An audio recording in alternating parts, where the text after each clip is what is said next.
Yeah, this is Bryce Van Patten with Metal Express Radio Backstage, and today my guest is Sean, the Hell Destroyer, Peck of the Three Tremors, Cage, Death Dealer, Denner Sherman, to name a few. And how's your day going today, Sean? You've got the famous fern in the background. Look at that. That fern has been seen across the world. So very. I feel naked without it when I do interviews. Well, then we're ready to roll. Hey, I have to ask, how did you become the Hell Destroyer? Well, that's off the Cage album named Hell Destroyer. And I wrote the song, it was a concept album, probably one of our, considered probably the best Cage album. And I don't know if I started calling myself that or some people started calling me that, and then it kind of just stuck. And I'm like, you know what? Every good singer, every legendary singer needs a nickname. So I've been big on everyone in the Cage band gets nicknames. Right. And that's kind of why I got the lineup of the Three Tremors. There was another guy we were going to get, and like, he doesn't have a nickname. I wanted, we had the River, Tyrant, and I'm like, God. So I was going to say. Yeah, I was going to say it looks like it's required for the Three Tremors because you've got Tim the Ripper Owens and Sean the Hell Destroyer, Peck, and then I'm sorry, what's that? Harry the Tyrant Conklin. Oh, Conklin, right, the Tyrant. So did he already have that one, or did he get one to join the band? Well known as the Tyrant, yeah. Awesome. So I know you've been really busy this year with the new Death Dealer EP, which Fuel Injected Suicide Machine. Awesome. Also your Cage compilation and supporting the Three Tremors album that came out last year. So what would you like to talk about with all this stuff going on, Sean? Yeah. Well, I've never done an EP before. And the management said, "Hey, man, we should do an EP." So during the pandemic, we had Stu Marshall, the guitar player with Ross the Boss and Death Dealer. This dude, he's got like a new song every day. He's got a million flipping riffs. And so we got on a roll and like literally recorded at least 2 albums. I mean, we have so much material. So we took so the Conquered Lands was the 3rd Death Dealer album. The 4th Death Dealer album is done to be released next year. And we took 4 songs from the 5th Death Dealer album and put them on the EP and had enough songs left over to have the 5th album done. So there's Death Dealer as far as the eye can see coming. Just on a nice regular schedule, right? You can just roll it out on a schedule and get your vinyl made and all that stuff. Yeah, the vinyl is the trick, man. That's we're ordering vinyl now to be released like in a year. It's ridiculous. I heard the backlog is crazy. Yeah, I'm having a real problem with the Three Tremors vinyl of the Guardians of the Void album. We're still trying to get that going. That's been a mess. Don't get me started on that. But so we did album 4 for Death Dealer. Everyone says, "Oh, it's going to be our best album yet," but album 4 could actually be the best Death Dealer album yet. I love it, and Stu is head over heels about it. So is Ross. So, and when do we get to see that? I'm thinking, I don't know. We're talking like April, May. We're working on some actual dates with Death Dealer for April. And so, Death Dealer hasn't played together in God knows how long. I don't know, 2015 or something, 16. I don't know. It's been forever. So it'll be cool. It'll be cool to get the guys back together. So that's all still being planned. We have a new Steel Cartel, my label, has a new distro deal that we're putting into play. So that's part of what's factoring into it. But we already have the album cover art from Dusan Markovic, and it's a stunner. It's big, hot chicks that are barely dressed with guns and monsters and robots and shit. All that stuff that's required in a heavy metal band or setting. Yeah, because the test of a true good album cover is when you show your friends on the phone and their first reaction is "fuck." If they say instantly "fuck," then it's good. If they look at it and they go, "Oh, that's pretty cool," then you're like, "Uh-oh, you might want to go back to the board." Have you ever picked up an awesome looking album where you looked at it and you go, "This has to be incredible," and then you played it and you went, "Oh, damn." Yeah, of course. I mean, and when I used to read a lot of science fiction books, I would judge all the books by the cover. If the cover was killer, I would buy. I would buy like Right, that whole judge a book by its cover. I absolutely know what you're saying because I did that, and nothing against Grim Reaper, but back in the day in the '80s, I was listening to Maiden and all this stuff in Queensryche, and I'm like, oh, Grim Reaper, these guys got to be great because I saw this, Grim Reaper on the cover, but I was just it just kind of fell flat for me. I know they do good and they have a lot of fans, so nothing. More power to Grim Reaper fans. Nothing against that. Well, the guy, for the me, guys on stage are the backing band for him now for Steve Grimmett. And who's doing it? Grimmett filled in for us on one of our European legs last minute as the other three drummers. So he's a great guy. We played "See You in Hell" every night, which was kind of fun. But I know, like I said, no, nothing against him or anything. It just for me, it wasn't. It didn't fit into what I was listening to. One of the bands that has horrible album covers but good music is Metal Church. They have some of the worst album covers in history. Yeah, I agree with that. So, hey, on to another question. Death Dealer, is there any festival appearances you guys have thinking about or anything in the works? There's always stuff in the works. It's so I'm getting so sick of trying to beg all these festivals. Can we play? I don't know, man. I'm getting old and jaded. Like, if you don't fucking want me to play your festival, then fine. I'll, whatever. So we're looking actually like at Japan and Australia and maybe some. So Europe is just, I can play for just as many people here in the United States as I play for in Europe. So if a festival comes calling, we have an agent that's looking at it. Maybe we'll do that. Maybe not. We'll see. But it's not the end of the world for me. Okay. So now, doesn't Stu live in Australia? Yeah. So getting everybody together for a show is quite a thing. Yeah, it's a giant pain in the ass. Maybe that's why we haven't played. Yeah, I'm talking to Stu next week. So about Arkanstone. So should be really great. Stu is great. We became like really good friends, man, just by like starting to do a couple songs together. And I consider him one of my best friends. And like we never see each other, but yet we're still super tight.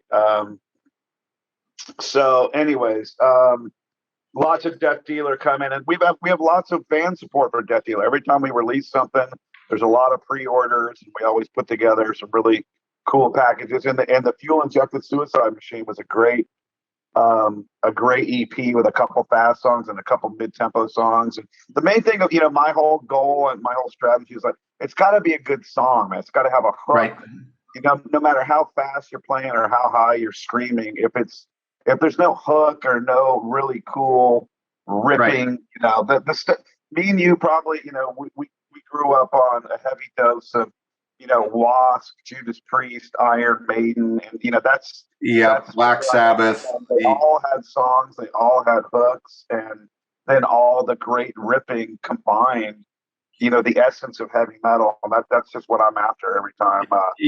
After I heard Rainbow Rising, I don't know if people consider that heavy metal, but I certainly do. You know what I mean? Because you had Cozy Powell and Blackmore playing heavier than he ever did, and of course Ronnie James Dio.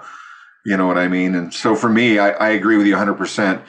It has to be a great melodic vocal line with a hook, and hopefully some good guitar riffs.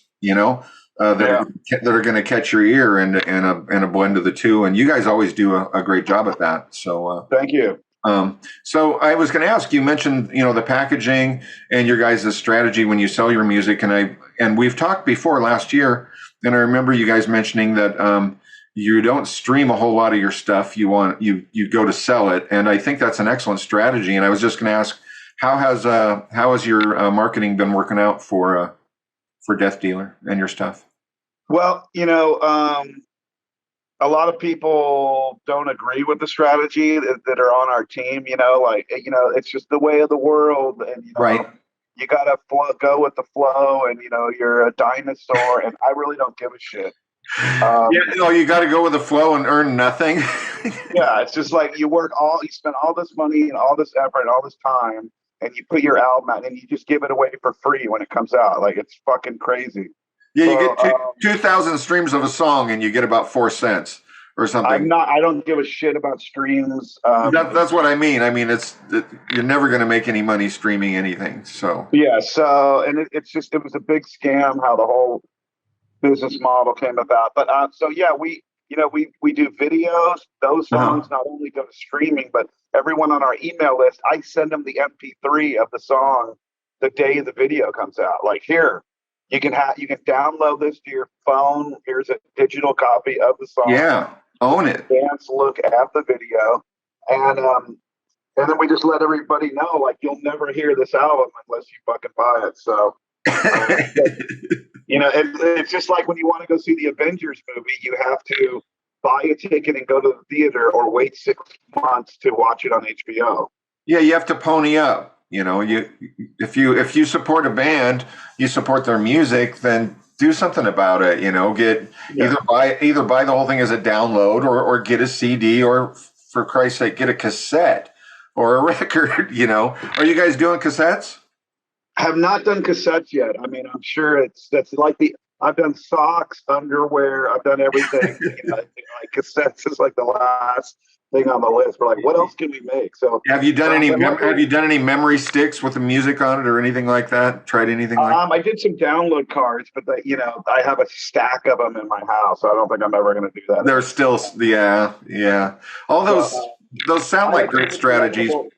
The cool collectible stuff, that. Oh yeah. Like, when they open up their package, they've got medallions or lenticular stuff. We did, like I said, socks, shirts, or with every package. We're doing a new thing. I'm heavy into the comic book world, and what we're doing is a thing called variant covers for the vinyl. Everybody else just has like a blue vinyl or a red vinyl, right, where the vinyl itself is different. Well, we're doing a version of the vinyl that has a completely different front and back cover art that are limited.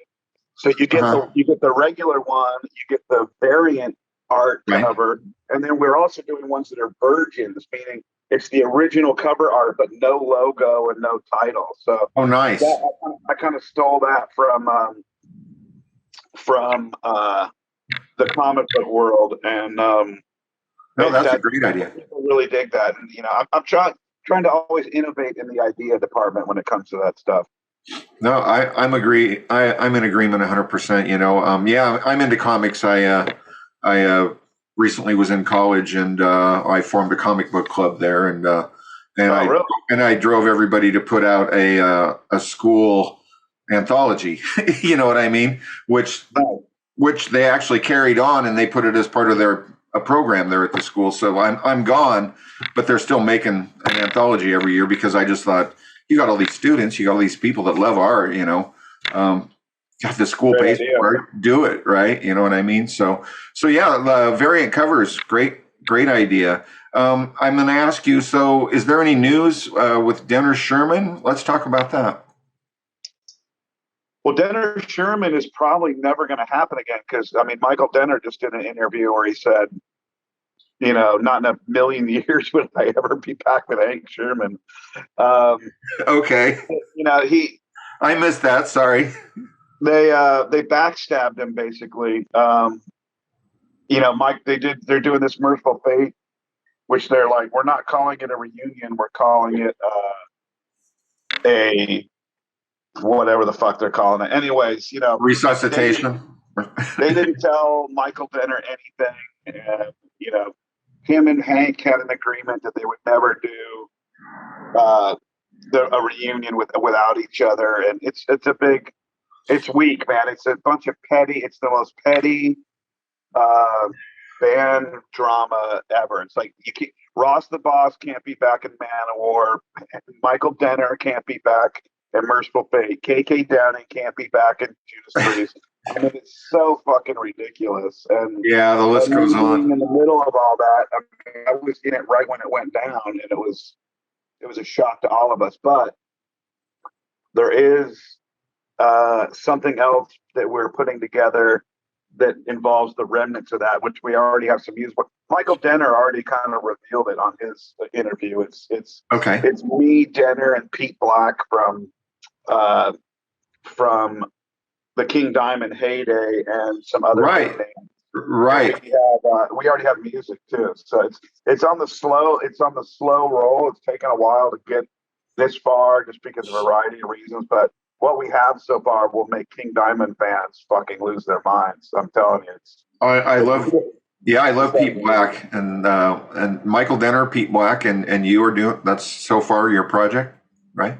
yeah, and like I said, the other two names would fucking make your brain explode. So, but I can't Okay, reveal I those. will. I will wait for that news when it comes out. So, Yeah, it'll be a monster. And like the music, it's all you can put together an all-star lineup and blah blah blah. Kind of what Death Dealer was, kind of what the Three Tremors was. But again, if the songs are fucking average or lame, who gives a shit? But we're so far what we have are fucking, like I said, King Diamond and Merciful Fate fans are gonna lose their fucking shit.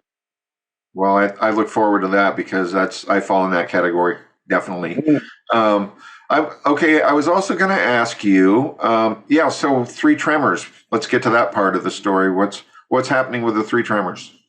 Well, we did a really successful U.S. tour on the East Coast and the Midwest in November, and now we're doing a festival in Mexico. We're doing a big festival in L.A., and then I'm trying to book some more West Coast shows to go along with that. So we're doing some live stuff. I just met Ripper down in Tijuana. I got up and sang. I didn't sing with him. He just handed me the mic, and I went up and sang "Breaking the Law," but the place was packed. Nice. He had me sing the verse in the middle of Grinder, and I didn't know where the fuck we were, and I fucked all the words up, and I'm like, God damn it. That was funny. But Ripper's got, his solo EP coming out with through Jamie Josta producing it, so that's really exciting for him. And then, Awesome. he's got the KK's Priest thing going, but I don't know. Yeah, he's a busy guy. Yeah, we're gonna do some shows out here, and then we might consider working on a third record. I got to just see what my motivation level is. Like I said, I've got a lot that I've already recorded. I've recently had a really bad tinnitus problem, but I got it under control. Oh, Man, I thought I was out of the music business for a while. It was, I don't know. that Came out sucks. of nowhere. Like a lot of people, I mean, not trying to be controversial, but if you Google it, a lot of people had it from the vaccine. I know a bunch of people that like right after they got the vaccine, their ears just start going, eh. And I don't know. We'll never know the answer, but my ears were fine before I took the vaccine. Then one day, like someone flipped on a light switch. But like I said, there's no cure for it. What did it feel like? I'm just curious. It didn't feel like anything. It just all of a sudden, one day they just started going just super fucking loud and like That high pitched humming thing. It's not a humming. It's just like it's like a fire alarm, like super high, A high frequency tone, right? Yeah, and then it just never stops, and there's no cure. It's a brain thing, your brain thinks it's hearing a sound. Anyway, I don't want to fucking bore the audience with this. Okay. Sorry. We can edit it out. Sorry. No, you can keep it in, but it's interesting. But I thought I was gonna, I thought if like, hey man, if my ears return to normal, I'm not gonna risk it again with loud noise. Like fuck it, I want to escape if there's any escape, but there was no escape for it. So I'm back playing full fucking steam ahead. And actually, every time I go to rehearse, blasting my ears with the music actually makes it better. So I thought I was retiring, but I unretired before I even announced my retirement, and full steam ahead on everything. So you're massaging your eardrums with some heavy metal, and it's working. Yeah, like there's a bunch of science that they're trying to find a cure for it, but who the fuck knows? Anyways, well, I hope that gets better. I hope they figure something out. So well, you just get used to it, and you just like forget it's there, and you deal with it. But it goes to the background. Protect your ears, people. Wear earplugs, man. Don't think your ears are invincible. Yeah, I still have my sonic filters from the 80s. Their little earplug that blocks all the low frequencies.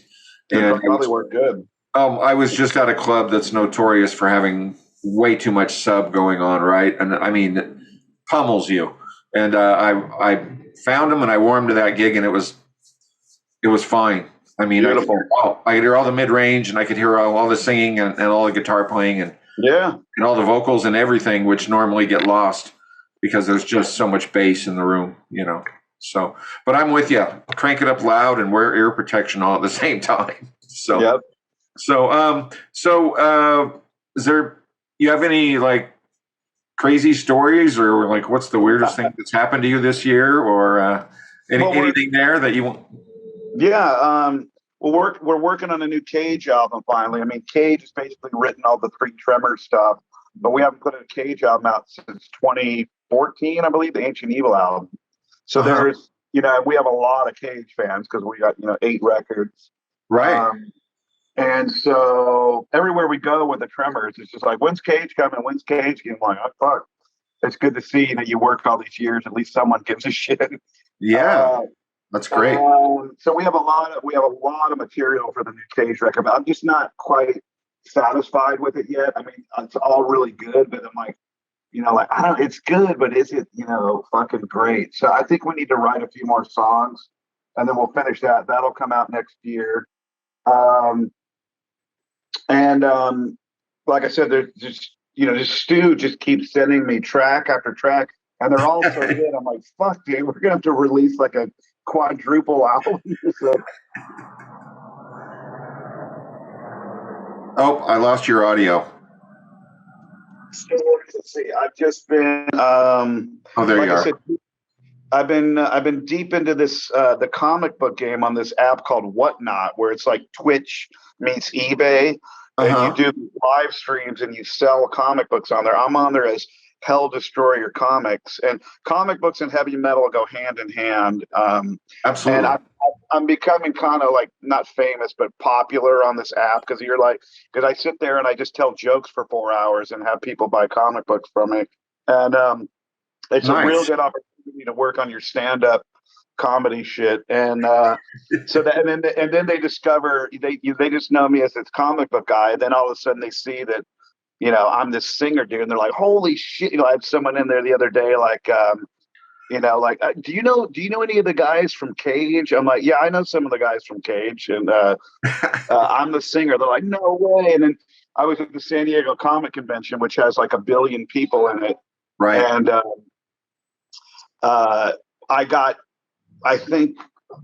signed like 5 autographs. I'm just walking around with my comic book people, and people are like, dude, oh, Sean, you're the singer from Cage, right? And they're flagging me, and everyone's dressed up like, you know, all the cosplay going on.